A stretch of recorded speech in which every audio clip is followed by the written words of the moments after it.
Previously on Blood and Guts.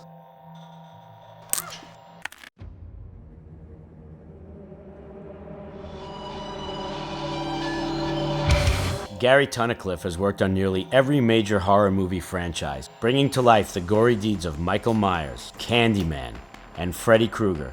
There's a lot of sharp metal in here. With 7 Hellraiser films on his resume, he may be more responsible for Pinhead's exploits than any other makeup artist. His company is 2 Hours in the Dark, and his business is Blood and Guts.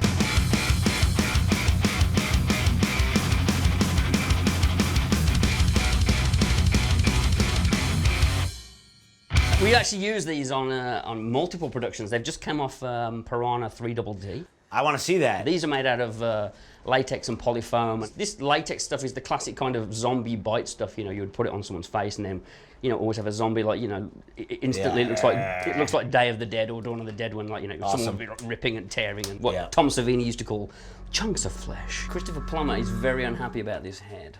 Because, really? Yeah, what happened was in Dracula 2000, originally he had this kind of big monologue where he kind of crumbled and fell apart and died. And they rewrote it and changed it. He wouldn't do it, he wouldn't come back. So the producers had no shot of him dead. So they called me and said, can you make a head of Christopher? So I had 3 days, it was a sculpt, not a live cast. Wow. I had to sculpt it from photos. Yeah, what is it with you and sticking your fingers? I figured that's the closest I'll ever get to picking an Oscar winner's nose. In his contract, you're not allowed to talk about the Sound of Music. No one's allowed to discuss the Sound of Music. So first day I did. I was like, so what's the fucking deal with the Sound of Music? And he's like, oh, no. If you don't know who that is, you shouldn't be watching this show. It's Jason. Yeah. I've been doing Pinhead since 1993. Right. And applying the makeup on Doug Bradley since forever. I've done it over 130 times, I think I've applied it. I hate having busts in my house where it's just the back of the head.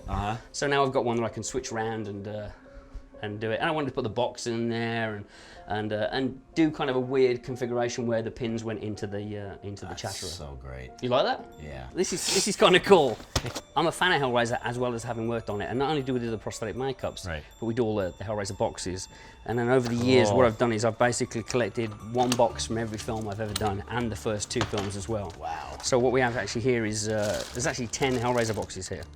Starting off with the very first film. This is actually used in the first Hellraiser movie. And it's a mahogany cube that's then dressed with brass etchings. Right. And then over the years we've done various different things with it. But I mean, that's actually you know, obviously don't open it because I'm trying to. I guess it's not. So you want to open it because the angels of hell will come. But I'm worried if you open it, Doug Bradley will turn up and I'll have to do his makeup. So that's why I'm more worried about it than anything else. And there are different versions as well that you know, we've done over these. Like if you feel that one, that's like you feel the weight on that. Oh yeah. That one's considerably lighter. We use this one in Hellraiser Bloodline, and what we would do is we would glue a monofilament line onto it, and then we would kind of attach it. Then I'd pull it backwards, and it would flick out a camera. And then when we played the camera backwards, it would kind of like go and land in place. And we had a whole bunch of different boxes. A lot of people wonder if sometimes if one box does all the move, but we have a star movement and a primary movement, and then we use this one as well. And then that one's from Hellraiser 3, so it's got like a green patina on it. That one's heavy again. In Hellraiser 3, do you remember the big pillar of souls? Mm-hmm. I'm only showing you these because I know you know Kirk Hammett, so. Hey, Sleepy, do your job. Someone get her some coffee? Anyway, this is infinitely cooler than a box of golden snitches. Ah! Fuck, stop! Ah! Ah! Ah! Ah! Ah! Ah! Ah!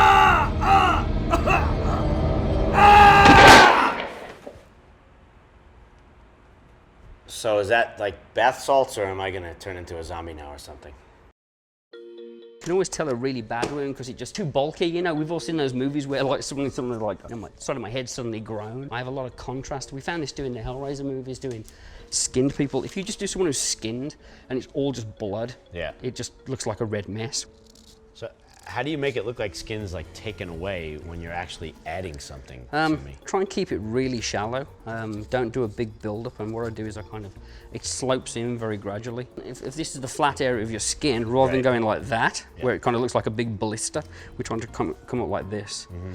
So it has a nice gradual building, and if it's blended in properly, it should look like it's been ripped out. Right. And then it's applying it on the right part of the body. If you apply it, like it's great to apply them on the cheekbones in this area because it's kind of a hollow area, so it just tends to look really, really good for some reason. Here's the weirdest thing for me.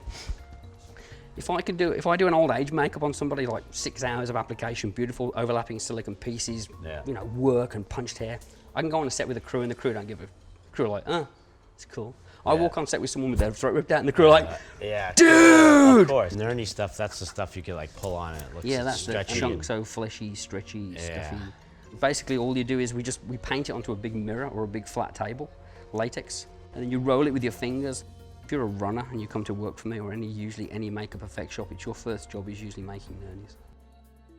This makeup can take, I mean a makeup like this, it's a 30-minute makeup, it really is.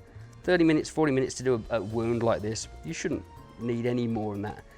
But I could spend 2 hours doing this, painting little veins. The truth is you'll actually kill it though, it would actually kill the makeup. It's never a great technical thing to put wounds on somebody. Doing an old age makeup, a lot more tricky. A wound, if you ever have a problem with it, you just slap some blood on it. Oh, yeah.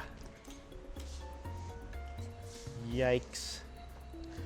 Again, I think it's just it's like anything, it's when you've logged the hours, you know what I mean? Yeah. I mean, I'm a great believer of that with every discipline, whether it's doing sculpts, makeups, playing the guitar, being a magician.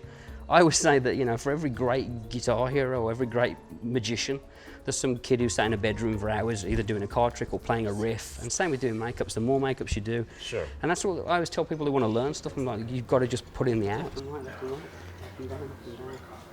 Take some deep breaths. Oxygenate your eye. Open your eye. Ew. Wow. So you're gonna actually rip it off? Yeah, she's gonna. Yeah, but like I said, draw it out. This little piece that looks like chicken. Oh, with the pulling and the. Okay, that's good. Oh God, she's got a whole. Oh, she's got a big old mouthful there. If you Oh want to boy. let something come out of your mouth a little bit before you pull. Yeah, are you good? I gotta stop laughing now. 3, 2, 1, blood.